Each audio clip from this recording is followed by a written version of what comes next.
Bueno, estamos nuevamente para ver este libro de Apocalipsis y vamos a leer en el capítulo 4 de Apocalipsis. Dice así, comenzando del verso 1.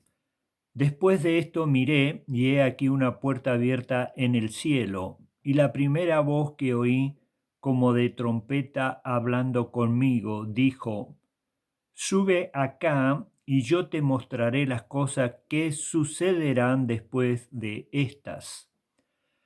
Y al instante estaba en el espíritu, y he aquí un trono establecido en el cielo, y en el trono uno sentado. Y el aspecto del que estaba sentado era semejante a piedra de jaspe y de cornalina, y había alrededor del trono un arco iris semejante en aspecto a la esmeralda. Y alrededor del trono habían 24 tronos, y vi sentado en los tronos a 24 ancianos vestidos de ropas blancas, con corona de oro en sus cabezas. Y del trono salían relámpagos, truenos, voces. Delante del trono ardían 7 lámparas de fuego, las cuales son los 7 espíritus de Dios. Hasta aquí la palabra del Señor. Bueno, como siempre lo decimos, leemos la palabra porque Dios mandó a leerla ahí en el capítulo 1, en el verso 3. Y hay bienaventuranza para el que la oye. Entonces, vemos nosotros acá en el verso 1, dice: después de esto, es decir, del tiempo de la iglesia, ya termina el periodo de la iglesia. Dice: después de esto he aquí una puerta abierta en el cielo, y la primera voz que como de trompeta hablaba conmigo dijo: sube acá y yo te mostraré las cosas que sucederán después de esta. Es decir, después de la enseñanza sobre las 7 iglesias, la iglesia del Señor es arrebatada y comienza a ver Juan lo que va a suceder sobre la tierra. Por ejemplo, en 1 Corintios capítulo 15, verso 52, dice: en un momento, en un abrir y cerrar de ojo, a la final trompeta, y los muertos serán resucitados incorruptibles, y nosotros seremos transformados. 1 Corintios 15, 52 nos habla de que seremos arrebatados y seremos transformados en un abrir y cerrar de ojo. Por eso dice al instante, es decir, algo rápido. Algo, por supuesto, que lo hace el creador del universo, nuestro Padre Celestial. Ahora, lo que vemos acá, que en esta revelación, el apóstol Juan no es como un profeta que le muestran la palabra de Dios, sino como alguien que subió arriba, subió al tercer cielo, y allí vemos toda esta situación de lo que él ve, ¿no es cierto? Y bueno, el proyecto de la palabra de Dios es, como le dice acá, dice: sube acá y yo te mostraré las cosas que sucederán después de esta. Sube acá. Es decir, que él subió al tercer cielo. Vas a ver, por ejemplo, en Mateo capítulo 8, verso 29, que los endemoniados o los demonios le decían al Señor: ¿a qué has venido acá? Te conocemos quién eres, el Hijo del Altísimo. ¿A qué has venido acá? ¿A atormentarnos antes de tiempo? Bueno, cuando te dice a qué has venido acá, señala que ha venido de otro lugar. Ese es el tercer cielo, ese es el lugar donde está nuestro Padre y nuestro Señor. Ese es el lugar donde están todos los ángeles, y ese es el lugar donde van a ir los hijos de Dios. Es decir, aquellos que han aceptado a Cristo y han recibido el Espíritu de Dios. La Biblia dice: desde el momento en que creíste fuiste sellado con el Espíritu Santo. El Espíritu Santo no viene para que hagamos cosas raras. Los frutos del Espíritu ya te lo hemos hablado en Gálatas. Y los frutos del Espíritu son amor, gozo, paz, paciencia, mansedumbre, templanza. Contra tales cosas no hay. Porque hay otros que creen que tener el Espíritu Santo es hacer descender fuego del cielo como Elías.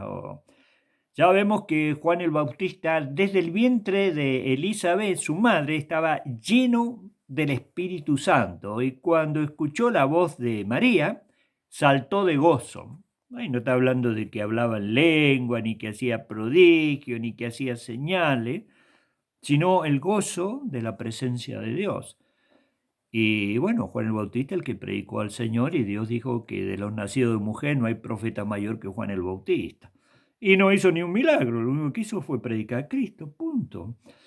Entonces ya dejemos todas esas situaciones. La Biblia dice, desde el momento que creíste fuiste sellado con el Espíritu Santo. La salvación es por fe, la salvación es por gracia, la salvación es por arrepentirse y volverse al Señor y aceptar a Jesús que murió en la cruz por nuestros pecados. Por eso vino Dios, Jesús es Dios manifestado en carne, a pagar la deuda que tenía toda la raza humana. Y por medio de él, Dios simplificó todo y te da vida, vida eterna. Por supuesto, hay que arrepentirse y volverse a Dios, ¿no? Bueno, sí, creo en Dios, pero vivo a mi manera, ¿no? Eso, Dios mismo, léelo en Marcos 1:15, dice, lo primero que dice, arrepentidos, hay una coma, y creen en el Evangelio. Evangelio significa buenas noticias. ¿Cuáles son las buenas noticias? Es que Dios descendió a este mundo para llamarte, descendió a este mundo para morir por vos, por tus pecados, y resucitar para tu justificación. Entonces dice acá, sube acá y yo te mostraré las cosas que sucederán después de esta. Y al instante yo estaba en el Espíritu.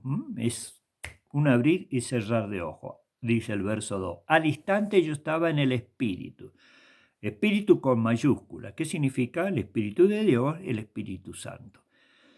Vemos a través de la Escritura que el Espíritu Santo presenta a la esposa del Cordero, la iglesia, se la presenta a Cristo allí, primero en el tribunal de Cristo y después en las bodas del Cordero. Es una obra del Espíritu de Dios. Por eso dice, verso 2, y al instante yo estaba en el Espíritu, y he aquí un trono establecido en el cielo, y en el trono uno sentado. Y ahí vemos a nuestro Padre, nuestro Señor, nuestro bendito Dios y Salvador, en un trono. Allí está sentado. Muchas veces lo he dicho, en todas las visiones de los profetas siempre aparece sentado Dios. Uno dice que está descansando.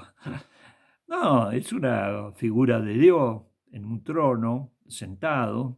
¿Por qué Él no anda corriendo de aquí para allá por los imprevistos de la raza humana? Porque Dios ya lo tiene todo sabido, todo hecho, y como dice ahí en Apocalipsis capítulo 21, en el verso 6, hecho está.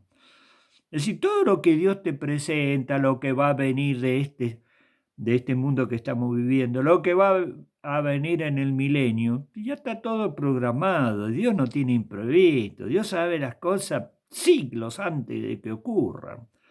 Entonces Él siempre aparece sentado, ¿viste? Por eso dice acá, al instante yo estaba en el Espíritu y he aquí un trono establecido en el cielo y en el trono uno sentado. Y el aspecto del que estaba sentado era semejante a piedra de jaspe cornalina, y alrededor del trono un arco iris semejante al aspecto de una esmeralda. Bueno, te imaginas si acá a veces suntuoso o algo muy espectacular, así la casa de los gobernadores, es decir, de los que reinan sobre este mundo, en el reino de Dios es algo impactante todo eso. El reino de Dios es impactante. Por eso dice que hay un fulgor y un resplandor semejante a piedra de jaspe, de cornalina, y hay como un arco iris. Bueno, vos has visto la hermosura de un arco iris, distintos colores, como algo que irradia, como una luz, ¿viste?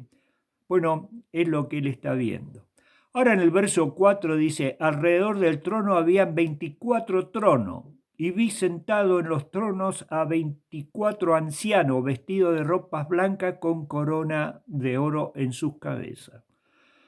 Bueno, allí también nosotros hemos visto en el Nuevo Testamento, la doctrina, que Dios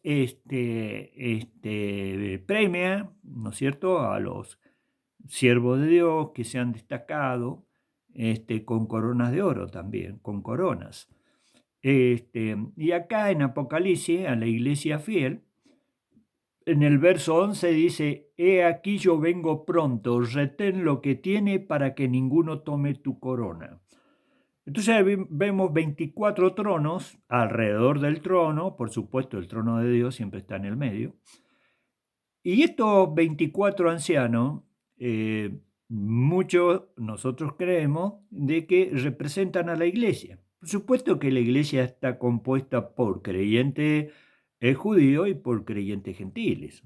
Nosotros no vamos a ser como hizo la iglesia en los primeros tiempos, ¿viste? Que creían que el evangelio y la salvación era solamente para los judíos, ¿viste? Los judíos son fanáticos de sí mismos. Y una cosa que tenemos que aprender, es un problema ser fanático. Ahí no hay verdad en los fanáticos.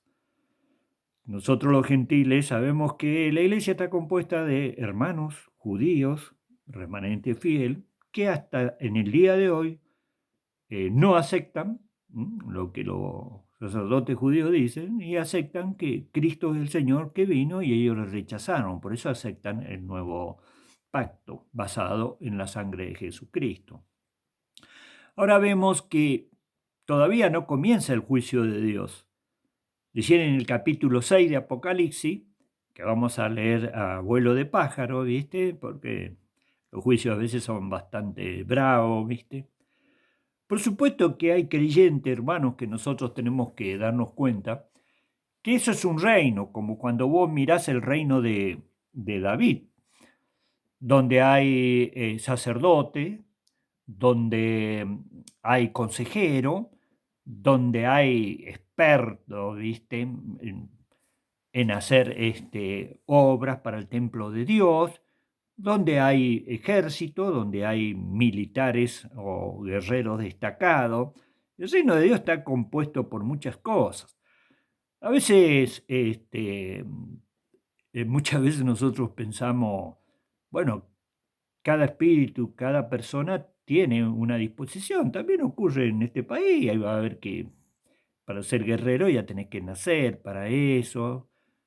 Hay gente que ve sangre y se desmaya, entonces no puede ser un profesional en medicina. Podrá ser ingeniero, arquitecto, piloto, qué sé yo, tantos oficios que hay en este mundo. Entonces nosotros lo que vemos acá, que todavía no comienza el juicio de Dios, recién está entrando en el reino de Dios y está observando todas las cosas, pero ahí están los 24 ancianos. Anciano y obispo es la misma palabra. Y ahí se refiere a la iglesia del Señor. Ya lo hemos dicho, que la iglesia del Señor no son los católicos, no son los evangélicos, no son los mormones, no es absolutamente ninguna institución. Está bien, los gobiernos le obligaron a tener un sello. Iglesia es todo aquel que ha sido redimido por la sangre del Cordero, que se ha arrepentido de sus pecados y se ha vuelto a Dios y ha aceptado a Cristo, quien pagó por él derramando su sangre en la cruz del Calvario.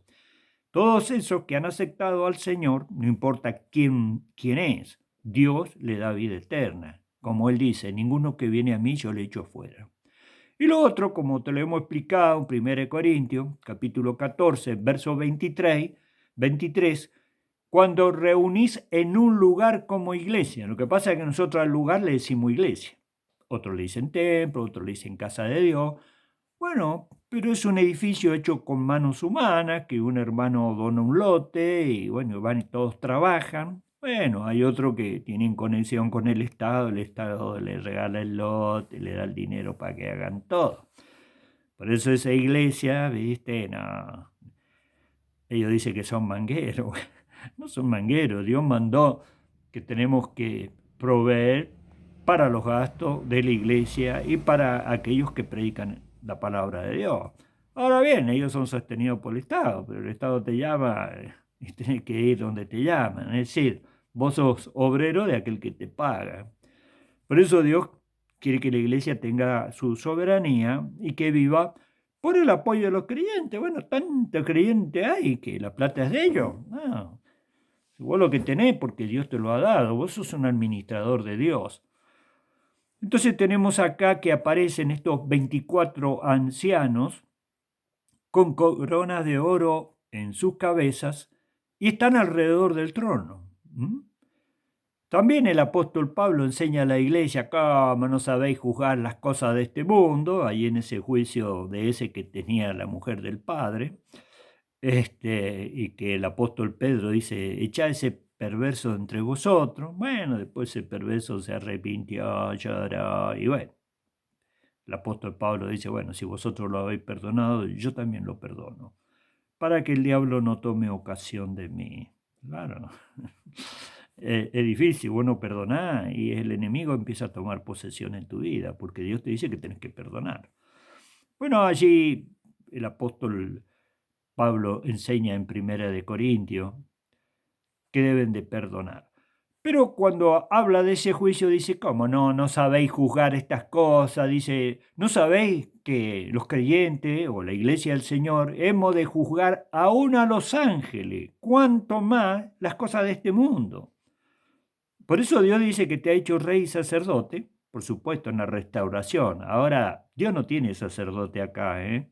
El sacerdocio es una invasión al Evangelio de Dios. El sacerdocio es lo que ocurre en Gálatas capítulo 2, cuando ya te querían obligar a guardar la ley de Moisés. Así que te salvaba por aceptar a Cristo. Sí, ellos no niegan a Cristo, pero tenías que observar la ley. Y la salvación en Israel por los sacerdotes dependía de que el sacerdote interviniera. Entonces ellos también hicieron lo mismo en el cristianismo. En el cristianismo nada que ver. Si del momento que creíste fuiste sellado con el Espíritu Santo. Y dice, vos te vas al apóstol Juan, cuando habla en la primera carta del apóstol Juan, dice la palabra de Dios en el capítulo 1, si nosotros decimos que no hemos pecado, le hacemos a Dios mentiroso. Pero, porque todos somos pecadores. Bueno, pecar no significa cosas graves, pero un mal pensamiento, una mala palabra, una mala actitud, una mezquindad, todo eso es pecado. La gente cree que pecado es ir y matar a otro. No, toda cosa que no esté de acuerdo con Dios es pecado, por eso todos los días tenemos que confesar nuestros pecados. Pero ¿qué dice ahí en 1 Juan capítulo 1?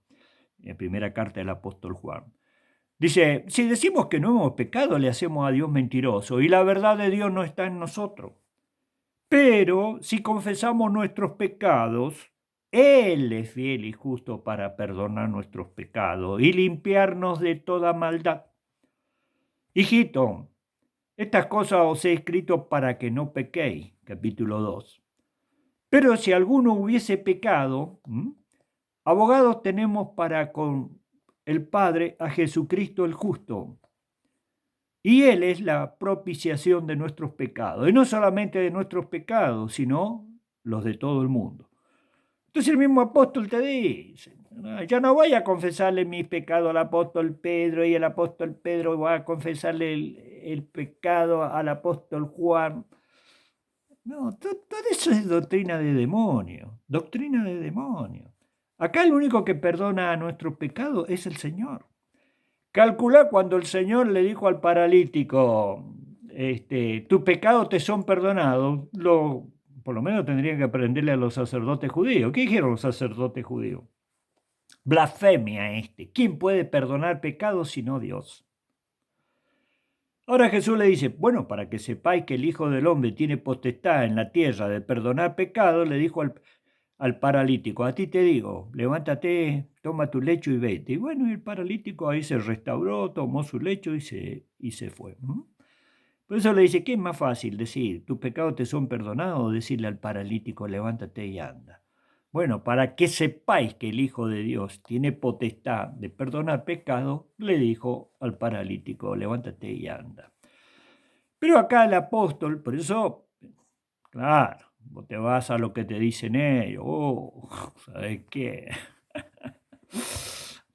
Cualquier cosa, ¿sabes la cantidad de religiones que hay? La gente diciendo cualquier cosa. Ahora la Biblia te dice que Él es fiel y justo de perdonar tus pecados y limpiarte de toda maldad. Sí, está bien, vos podés perdonar pecado como hombre, sí, pero no sos capaz de limpiar, de quitar la influencia del pecado, la influencia del que te dije en la vida y en el corazón de las personas. Solamente Dios puede quitar eso.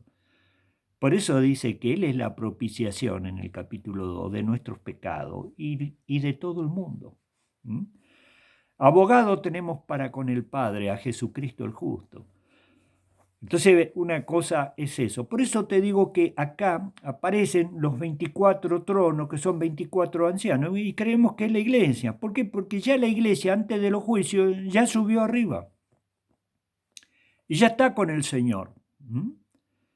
Y esos ancianos representan a la iglesia, que está fundada o está formada tanto por los gentiles como por judíos que hasta el día de hoy se arrepienten. No siguen confiando en la ley de Moisés, sino confían en el sacrificio de Cristo. Entonces vemos la palabra de Dios. Dice, y del trono, verso 5, salían relámpagos, truenos, voces, delante del trono ardían 7 lámparas de fuego, los cuales son los 7 espíritus de Dios. Te imaginas, relámpagos, truenos, voces delante del trono y ardían 7 lámparas de fuego, las cuales son los 7 espíritus de Dios. Bueno, yo creo que, claro, él subió, ¿viste? Por eso dice que la carne y la sangre no pueden heredar el reino de Dios. Entonces, cuando un creyente muere, el Señor, cuando Él venga, va a resucitar. Y aquello que estemos viviendo, seremos transformados en un abrir y cerrar de ojo. Por eso el apóstol Pablo decía que él le gustaría no ser desnudado. Desnudado significa, ¿viste? Cuando vos dejás tu cuerpo o tu vehículo, porque moriste, y tu espíritu parte con el Señor, sino ser transformado para que esto mortal se revista de inmortalidad.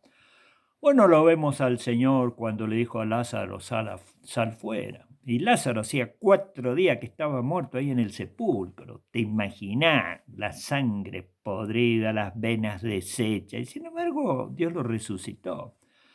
Como le dijo a las hermanas de Lázaro, dice, yo soy la resurrección y la vida, y el que cree en mí no morirá eternamente. ¿Crees esto? Sí, Señor, nosotros creemos que en los días postreros resucitará. Nada, le está hablando de que iba a resucitar a Lázaro. Y le dijo, y ella dice, Señor, ya hace 4 días, quitar la piedra. ¿No te he dicho que si crees verás la gloria de Dios? Bueno, quitaron la piedra, le dijo a Lázaro, Lázaro, sal fuera, y resucitó. ¡Pum! Te voy a decir, 4 días. Ya las hermanas de Lázaro le dijeron, Señor, ya. Es decir, Señor, está repodrido, hace 4 días que se murió. Bueno, y ahí Dios mostró su gloria, su poder. No es necesario, ¿viste? Sabemos quién es Dios, pero bueno, eso para los que no creen, y Dios hizo sus milagros para que creyeran. Ahora dice la palabra, y delante del trono había un mar de vidrio semejante al cristal, y junto al trono, alrededor del trono, 4 seres vivientes, llenos de ojos delante y detrás. El primer ser viviente era semejante a un león, el segundo semejante a un becerro, el tercero tenía rostro como de hombre, el cuarto era semejante a un águila volando. Y los 4 seres vivientes estaban cada uno con 6 alas alrededor, y por dentro estaban llenos de ojos, y no cesaban día y noche de decir, Santo, Santo, Santo es el Señor, Dios Todopoderoso, el que es, el que era y el que ha de venir. Y siempre que aquellos seres vivientes dan gloria y honra y acción de gracias al que está sentado en el trono y al que vive por los siglos de los siglos. Los 24 ancianos se postraron delante del que estaba sentado en el trono y adoraron al que vive por los siglos de los siglos. Echan sus coronas delante del trono diciendo, Señor, digno eres de recibir la gloria y la honra, el poder, porque tú creaste todas las cosas y por tu voluntad existen y fueron creadas. Entonces allí vemos nosotros a través de las palabras de Dios, ¿no es cierto?, a esos 4 seres vivientes proclamando la gloria de Dios en el trono. Y también dice la palabra de Dios en el verso 10, y los 24 ancianos se postraron delante del que está sentado en el trono y adoraron a aquel que vive por los siglos de los siglos. Y echan sus coronas delante del trono de Dios. Entonces lo que tenemos que ver es que esas coronas de oros, es decir, todo lo que Dios te da es para Dios. David cuando hace esa ofrenda de 2 camiones cargados, ¿te imaginas? Camión con acoplado, pesan 40.000 kilos, así que 80.000 kilos de oro. Y David dice, Señor, te doy un poco de lo mucho que me has dado. Así que todo lo que nosotros tenemos le pertenece a Él. Por eso dice que los 24 ancianos echaron las coronas delante de Él, diciendo, digno eres, Señor, de tomar la gloria y la honra. Es decir, las coronas de oro, todo lo que Dios te ha dado, es para la alabanza del Señor. Y ellos lo saben, ¿no es cierto? Por supuesto que tu vida no está basada en una corona de oro, sino en la resurrección, en tener vida eterna, en no ser echado a la condenación eterna, porque hay 2 lugares, está la vida eterna y la condenación eterna. Solamente los hijos de Dios suben al cielo. Pero acá vas a ver en el verso 11 qué es lo que dicen los 24 ancianos, que también creemos que representan a la iglesia, porque la iglesia tiene ancianos. Por supuesto, anciano no significa jubilado que nunca hicieron nada, sino gente que sirvió al Señor, siervos destacados que Dios escogió y están en su presencia. Ahora bien, dice, Señor, digno eres de recibir la gloria, la honra, el poder, porque tú creaste todas las cosas y por tu voluntad existen y fueron creadas. Es decir, recibir la gloria, la honra, el poder y la alabanza le pertenece al Creador, no le pertenece a las criaturas, que es el tema que estábamos hablando en el tema pasado de esta grabación. Es decir, toda adoración es para Dios. Y ahora vamos a ver en el capítulo 5 que es para el que está sentado en el trono y para el Cordero. No dice que es para otro. Solamente 2 personas. Vos decís, bueno, el Espíritu Santo. Bueno, el Señor Jesucristo dice, cuando Él venga, Él me glorificará. Bueno, muchos le dan gracia al Espíritu Santo, por supuesto que es Dios, pero en ninguna parte te dicen que tenés que adorar al Espíritu Santo. Por supuesto, es Dios también. Pero siempre va a haber en la Escritura que la adoración le pertenece al que está sentado en el trono y al Cordero. Acá en este caso dice el Señor, digno eres de recibir la gloria, la honra, el poder, porque tú creaste todas las cosas. La adoración es para el Creador, no para la criatura. Entonces, si vos tenés una iglesia que enseña que la adoración es para las criaturas, ya vos te das cuenta que esa iglesia está más perdida que turco en la nieblina, como dice el dicho popular. Bueno, se alejaron de Dios. Ellos con otro evangelio diferente, que Dios maldice 3 veces ese evangelio. Bueno, a ellos no les interesa absolutamente nada. Bueno, están puestos por el otro, no están puestos por el Señor. Es decir, que la adoración le pertenece al Creador, no a las criaturas. Lo vuelvo a repetir. Apocalipsis 4:11. Señor, digno eres de recibir la gloria, la honra, el poder, porque tú creaste todas las cosas y por tu voluntad existen y fueron creadas. Y gracias al Señor por permitirnos entrar en su casa y en su reino. Por supuesto, será así. En un instante seremos arrebatados y estaremos con el Señor para siempre. Y el Señor oró para que nosotros estemos con Él. Hay una diferencia entre los otros que no saben si entran, si no entran, si se quedan en la mitad. Ya sabes que quedarte en la mitad Dios te vomita de su boca. Quiere decir que no eres ni frío ni caliente, eres tibio. Y si eres tibio, como se le dice a esta última iglesia, te vomitaré de mi boca. Por supuesto que es una iglesia totalmente dirigida por hombres. La Odisea significa la gente reina o el hombre gobierna. Ya no le interesa lo de Dios, le interesa lo que ellos dicen. Bueno, que el Señor te bendiga. Si Dios lo permite, seguiremos con Apocalipsis capítulo 5.